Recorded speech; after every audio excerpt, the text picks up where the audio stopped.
छकुली आता नितेशकडे न्यूझीलंडला चालली आहे. लग्नाच्या आधी आपण सगळं एकत्र बसायचो. प्रत्येक वाढदिवसाला आपण तुमच्या लहानपणापासून प्रत्येक वाढदिवस एकत्र साजरे केले. जसे तुम्ही मोठे व्हायला लागल्यानंतर सगळेजण तुम्हाला चिडवत होते. पहिला छकुलीचा नंबर, नंतर जान्हवीचा नंबर, आणि छकुलीचा नंबर लागला आणि छकुली आता न्यूझीलंडला चालली आहे. तर परवा दिवशी छकुली माझ्याकडे आली होती. ऑफिसवर आम्ही बसलेलो होतो.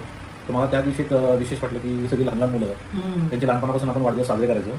आणि त्यात एवढी मोठी झाली आणि आता छकुली आपल्यामधनं सगळ्यांमधनं घरून उडून झालेली आहे न्यूझीलंडला. काकुरडा लागलेली आहे. आता काय शेवटी तो शॉर्टच आहे. आता मी त्या परवा दिवशी आम्ही हॉटेलला बसलो होतो छकुली आदित्य वगैरे. तर छकुली म्हणत होती आता मी तिकडे जाणार एवढं आम्हाला तुम्हाला भेटायचं असेल तर कसं भेटणार वगैरे. तर आता ते होणार. पण छकुलीला मी काय बोललो की जान्हवीच्या लग्नाच्या वेळेस मी येणारच आहे. तर मला बोली लगेच नका जान्हवीच्या लग्न मला लगेच यावं लागेल. तर म्हणलं ते आपल्या हातात नाही आहे. ज्यावेळेस ठरेल त्यावेळेस छकुलीला आणि नितेशला वगैरे सगळ्यांना यावं लागणार आहे.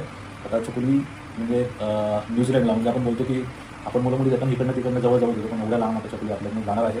आणि तिथं प्रापंचिक वैवाहिक जीवन मला असं वाटतं तिकडं आता न्यूझीलंडला ती एन्जॉय करणार आहे. मी छकुलीला बोललो फार कमी लोकांचं नशीब असतं एवढं बाहेर फिरायला मिळतं. नाही तर तेच रोजचं तेच. तर न्यूझीलंडला जा, मजा कर.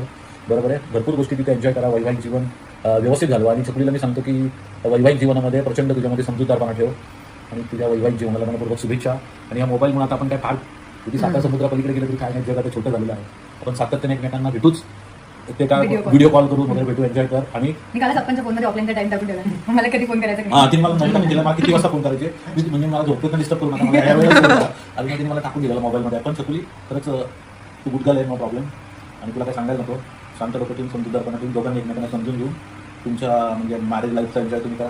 तुमचं वैवाहिक जीवन तुम्हाला सुखाचं समृद्धीचं जावं. कुठे जरी असले तरी आपला परिवार तुझ्याबरोबर आहे. तुला आशीर्वाद आहे, प्रेम आहे. आणि बिंदास राहा, एन्जॉय कर. आणि दोघांनी एकमेकांना समजून घ्यायचं. तिथं समजून सांगायला तुम्हाला कोण नाही आहे. तर समजून घ्यायचं. डोक्यात बर्फ ठेवायचा.